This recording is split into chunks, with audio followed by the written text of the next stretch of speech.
আমরা আশা করেছিলাম যে সরকার একটা ভালো পরিস্থিতির মধ্যে আসবে, সরকার একটা সুস্থ মানসিকতা নিয়ে এই জুনিয়র চিকিৎসকদেরকে আহ্বান জানাবে, একটা আলোচনার মধ্যে দিয়ে সুস্থ সমাধান উঠে আসবে। কিন্তু সরকারের ভাবমূর্তি, সরকারের মানসিকতা, বিশেষ করে স্বাস্থ্য দপ্তর বা পুলিশ দপ্তরের মানসিকতা কোনোভাবেই সেরকম আমরা ভালো কিছু সদর্থক কোনো ভূমিকা দেখতে পাচ্ছি না। তারা তাদের অহংকারকে বজায় রেখে এই কর্মকাণ্ডগুলো করে যাচ্ছে। এই নিয়ে জুনিয়র চিকিৎসকরা তারা তাদের রাগ এবং ক্ষোভ উগরে দিচ্ছেন। আমি আবারও আমার বক্তব্যের মধ্যে দিয়ে বলছি, সরকার যদি সহানুভূতিশীল হয়, সরকারের যদি কোনো রকম সদিচ্ছা থাকে, সরকার যদি সুস্থ একটা সমাধান চান, তাহলে সরকার সুস্থভাবেই একটা সুস্থ আলোচনার মধ্যে ডাক্তারদেরকে আহ্বান জানাক, ডাক্তারদের কথাগুলো শুনুক, ডাক্তারদের দাবিগুলো মেনে নিয়ে সেগুলো সেই সুস্থতার দিকে যাক। তাহলে আমরা একটা ভালো সুস্থ সমাজ পাবো। এখন এই দোলাচলের মধ্যে দিয়ে ডাক্তারদের আন্দোলন, এই যে ঘটনাগুলো ঘটছে, কিছু রুগী মারা যাচ্ছেন বলে সরকার রটিয়ে দেওয়ার চেষ্টা করছে, সরকার বলছেন, দাবি করছেন। এই ঘটনার পরিপ্রেক্ষিতে একজন সাধারণ মানুষ হিসেবে, একজন আইনজীবী হিসেবে বলতে পারি, দায়িত্ব সহকারে বলতে পারি, আমি অ্যাডভোকেট শেখ বাবুলাল দায়িত্ব সহকারে বলছি, এর দায়িত্ব।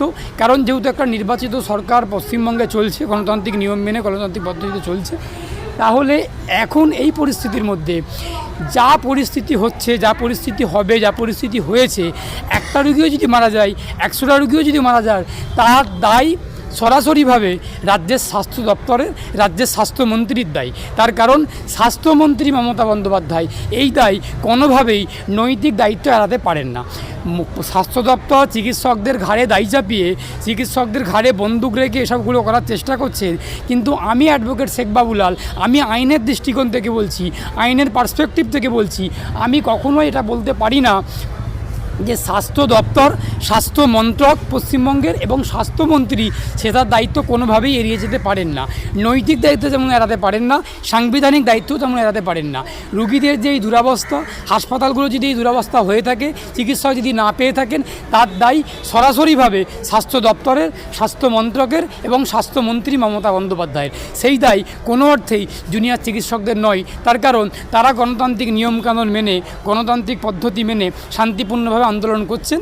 এর দায় রাষ্ট্রের দায়, রাষ্ট্রকেই দায়িত্ব নিতে হবে। এবারে যদি একটা কথা আপনারা বলেন, ডাক্তাররা আন্দোলন করছে, তাহলে ডাক্তারদের আন্দোলনটাকে আপনি কীভাবে দেখছেন? আমি খুব ভালোভাবেই দেখছি। ডাক্তাররা, চিকিৎসকরা, যে কোনো সমাজের সর্বস্তরের মানুষ, তারা তাদের নিজ নিজ ক্ষেত্রে নিজ নিজ সিম্বল নিয়ে তারা শান্তিপূর্ণভাবে আন্দোলন করবে। এটা স্বাভাবিক, এটা অস্বাভাবিক কিছু নয়। কিন্তু তাদের আন্দোলনটা কেন হচ্ছে, তাদের আন্দোলনটা কোন কারণে হচ্ছে, এটা রাষ্ট্রকে বুঝতে হবে, সরকারকে বুঝতে হবে। সরকারকে বুঝে সেই দায়িত্বগুলো নিয়ে তাদের দাবি দাওয়াগুলো মেটানোর চেষ্টা করতে হবে। দাবি যদি সরকার মেটায় তাহলে আন্দোলন উঠবে, তা না হলে আন্দোলন উঠবে না।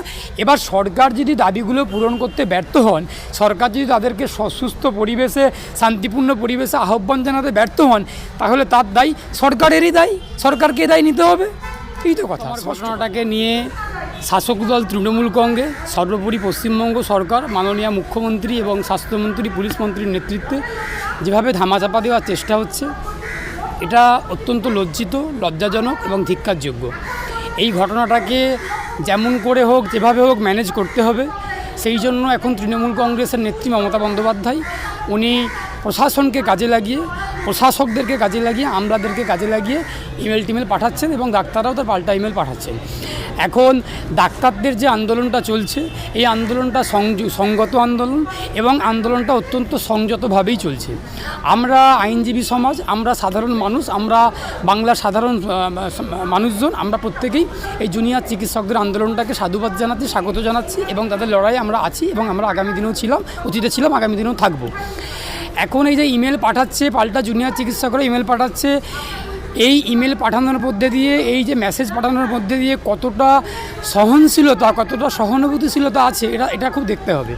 জুনিয়র চিকিৎসকরা কেন পাল্টাচ্ছে ইমেল পাঠাচ্ছেন, তার কারণ নবান্ন থেকে যে ইমেলটা পাঠানো হচ্ছে, সেই ইমেলের মধ্যে কোথাও একটা অধ্যত্ত, কোথাও একটা অহংকার দেখতে পাওয়া যাচ্ছে।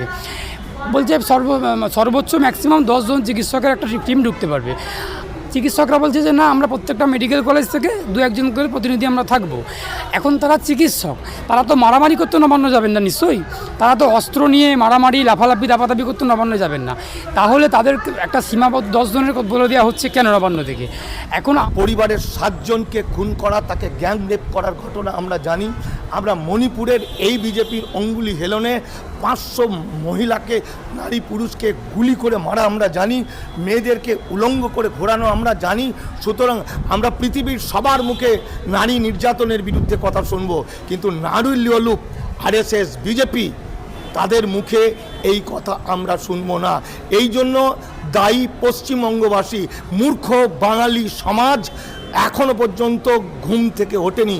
যখন ঘুম ভাঙবে তাদের, তখন দেখবে তাদের শেষ, তাদের নিজের মেয়েটাও নেই। তাই এখনও সময় আছে, মেরে হাত পা একদম চালিয়ে পুড়িয়ে দিতে হবে, বাংলা থেকে নিকেশ করে দিতে হবে চিরকালের জন্য ওদের। আমরা আগে দেখেছি যে উত্তরপ্রদেশ, রাজস্থান, আপনার গুজরাট, হরিয়ানায় বিভিন্ন মুসলিম সম্প্রদায়ের মানুষদেরকে বাঙালি মুসলিম দেখলে তাদেরকে মারধর করে, ইতিমধ্যে দেখেছেন তো একজনকে মেরে দিয়েছে আপনার সাবির মল্লিককে। এটাও উড়িষ্যা শান্তিপ্রিয় ছিল, সেই উড়িষ্যাতেও শুরু হয়ে গেছে, বাঙালি তারা মেরে মেরে তাড়িয়ে দিচ্ছে। আমাদের রাজ্যের মুখ্যমন্ত্রী একটি কথাও বলছেন না, কি বলবেন এই ব্যাপারে? সেটা মুখ্যমন্ত্রী কথা বলছেন না, মুখ্যমন্ত্রীকে আপনি জিজ্ঞাসা করবেন। কিন্তু একটা কথা আমার যেটা মনে হয়েছে, তৃণমূলের বিরুদ্ধে সবচেয়ে বেশি যে প্রতিবাদ করেছে, লিখেছে, তার নাম হলো মানিক ফকির, দীপক ঘোষ এবং কি বলে আইপিএস নজরুল ইসলাম। তো আমার বইগুলোর মধ্যে যখন দেখলাম যে 29শে আগস্টে একটি খবর বেরিয়েছে আনন্দবাজার পত্রিকায় যে উত্তরপ্রদেশে 3 জন আরএসএস আইটি সেলের, বিজেপি আইটি সেলের সদস্য, তারা একটি আইআইটি সেলের মহিলাকে ধর্ষণ করে, ছাত্রীকে ধর্ষণ করেছে। তাকে 7 মাস জেল খাটানোর পরে তিনি যখন জেলের বাড়ি ছিল, নরেন্দ্র মোদী, জেপি নাড্ডা, অমিত শাহর সঙ্গে তার ছবি আমরা দেখতে পেয়েছি নির্বাচনী 2024 লোকসভায় নির্বাচনী তারা প্রচার করছিল।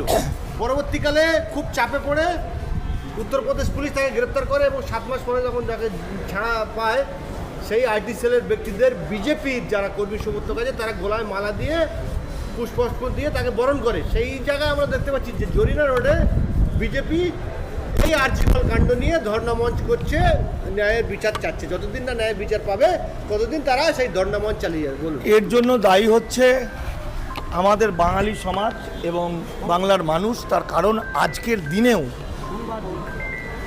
দিনেও তারা লক্ষ লক্ষ মানুষ একত্রিত হয়ে গিয়ে মেরে হাত পা গুঁড়ো করে জ্বালিয়ে দিচ্ছে না ওই মঞ্চগুলো। কারণ বিজেপির মহিলা সংক্রান্ত বিষয়ে বলার কোনো রকম রাইট নেই। বিজেপির মাদার সংগঠন আরএসএস, যাদের নীতিগত সিদ্ধান্ত হচ্ছে মহিলারা পাপজনী থেকে জন্মগ্রহণ করা, তাদের সিদ্ধান্ত হচ্ছে নারীদের কখনো মুক্তি দিতে নেই। সুতরাং হাতরাস থেকে শুরু করে, হাতরাসের ঘটনা আমরা জানি, আমরা ওই আসিফা বলে বাচ্চা মেয়েটাকে মন্দিরের মধ্যে ঢুকে দিনের পর দিন রেপ করার ঘটনা আমরা জানি। আমরা বিলকিস বানুর বাচ্চা মেয়েকে খুন করে